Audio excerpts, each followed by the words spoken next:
The morning sun spilled across the narrow street like liquid gold, catching the dust in the air and making everything glow.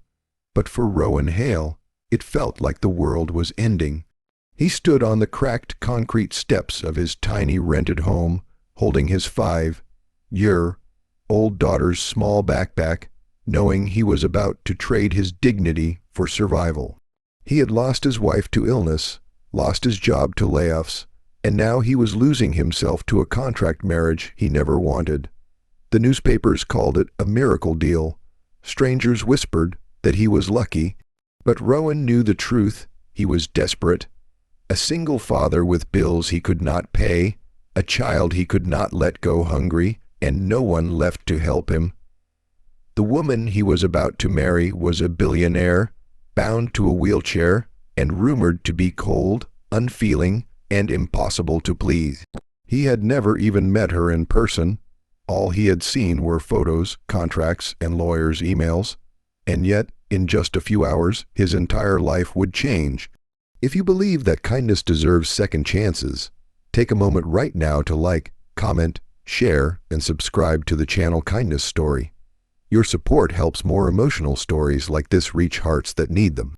Rowan's life had not always been this way. There was a time when laughter filled his home, when his wife, Maribel, danced in the kitchen while making breakfast, and when little Tessie chased butterflies in the backyard. But life had a cruel way of rewriting dreams. Maribel's illness drained their savings, and after she passed, Rowan became both mother and father overnight. He worked long hours at a warehouse, but an accident injured his shoulder, and he was laid off.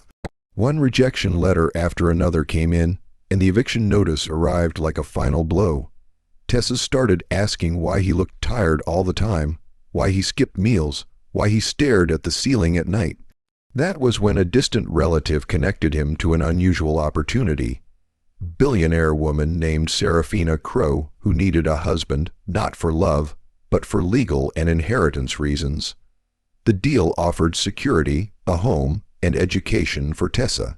In return, Rowan would become her husband in name, a public figure, and a caretaker if needed. It felt wrong. It felt humiliating, but hunger and fear spoke louder than pride. The wedding was set for midday in a grand garden estate, bright with white roses and soft sunlight. Rowan wore a suit he borrowed from a neighbor, and Tessa clutched his hand, sensing his tension.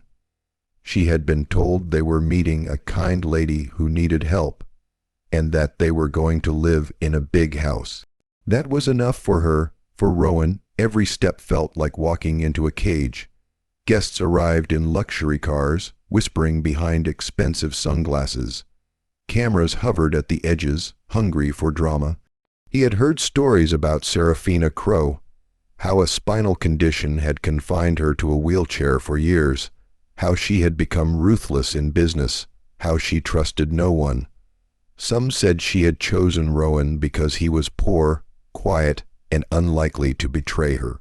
He felt like an object being purchased, not a man being married. When he finally saw her, seated beneath a silk canopy, Rowan's breath caught. Seraphina was not what he expected. Her hair was long and dark, cascading over one shoulder, her face pale but striking, her eyes sharp with intelligence and guarded emotion. She looked powerful even while seated, but there was also a sadness in her expression, a loneliness that no amount of money could hide. Rowan lowered his gaze, ashamed of his judgments. He was introduced, papers were signed, and vows were spoken in a voice that did not feel like his own. The ceremony moved forward like a script he was forced to perform. Then, just as the officiant reached the final words, something unbelievable happened. In the bright mid-day sunlight, with hundreds of eyes watching, Seraphina placed her hands on the armrests of her chair and slowly, deliberately, pushed herself upward. Gasps rippled through the crowd. Rowan froze. Tessa squeezed his hand. Seraphina stood, trembling but upright, supported only by her own strength. It was the first time she had stood in public in years. Her eyes locked onto Rowan's, not with pride, but with vulnerability. The The moment felt unreal, like time had paused. What the crowd did not know was that Seraphina had hidden this ability on purpose. She could stand for short periods, painfully, but she had chosen not to. She had been betrayed too many times, by caretakers who stole from her, by lovers who saw her as a trophy, by family who waited for her to die so they could inherit her fortune. The wheelchair had become her shield. People showed their true nature around it. Rowan, however, had never looked at her with greed. He had been nervous, ashamed, quiet, but never cruel. He had held his daughter with love, not calculation. And that, to Seraphina, meant more than any resume. After the wedding, life inside the massive Crow estate began in silence and uncertainty. Rowan felt out of place among marble floors and echoing halls. He stayed in a modest wing of the house with Tessa, afraid to touch anything expensive. He cooked simple meals, cleaned up after himself, and avoided unnecessary contact with Seraphina. He did not want to overstep. He did not want to pretend affection. He treated the arrangement exactly as it was, a business deal, but small things began to change. Seraphina watched from a distance as Rowan read bedtime stories to Tessa, his voice gentle, his eyes tired but full of love. She noticed how he fixed broken toys instead of throwing them away, how he thanked the staff, how he sat alone in the garden, staring at the sky, as if carrying invisible weight. He was not greedy. He was broken in quiet ways. Rowan, in turn, began to see Seraphina beyond her reputation. She was not cold. She was cautious. She was not cruel. She was wounded. Her condition caused constant pain, and her wealth had turned people into liars. At night, he heard her struggling alone, refusing to call for help. One morning, he found her collapsed in the hallway, having tried to walk without assistance. He helped her up, gently, without asking questions, without making her feel weak. That was the first time she cried in front of someone in years. Their connection grew not from romance, but from shared loneliness. Two people who had been hurt differently, learning to coexist. Tessa became the bridge between them. She drew pictures for Seraphina, asked innocent questions, and laughed freely in a house that had known only echoes. Slowly, the estate felt less like a palace and more like a home. But not everyone was pleased. Seraphina's relatives returned, sensing vulnerability. They accused Rowan of manipulation, of gold, digging, of using his daughter as sympathy. The tabloids followed. Headlines twisted the truth. Rowan was humiliated publicly. He wanted to leave. He told himself that Tessa deserved better than a life surrounded by scandal. One afternoon, under the clear daylight sky, Rowan packed his bags. He believed Seraphina would be relieved. He believed he was only temporary. But when Seraphina found out, something inside her broke.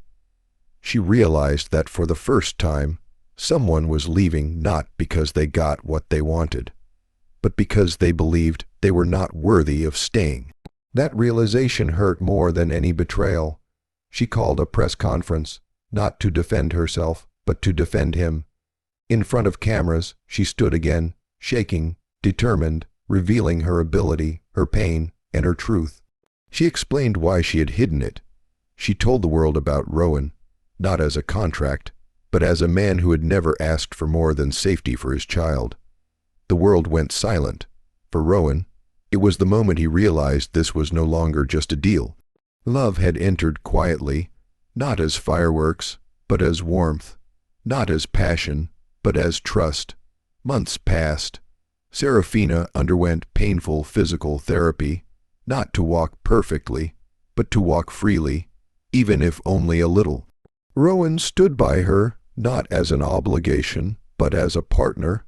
He never rushed her. He never pitied her. He saw her strength, not her condition. She, in return, helped him heal his shame, reminding him that survival was not weakness. The world softened around them. The headlines changed. People apologized. Some didn't. It no longer mattered. And one bright morning, in the same garden where they had married under false pretenses, Seraphina walked, slowly, painfully, toward Rowan and Tessa. No cameras, no contracts, just truth. Rowan realized then that the man who had walked into that wedding was not the same man standing there now. He had found more than security. He had found belonging. If this story is touching your heart, please take a moment to like, share, and comment. Your support helps stories of hope and healing reach people who need them most.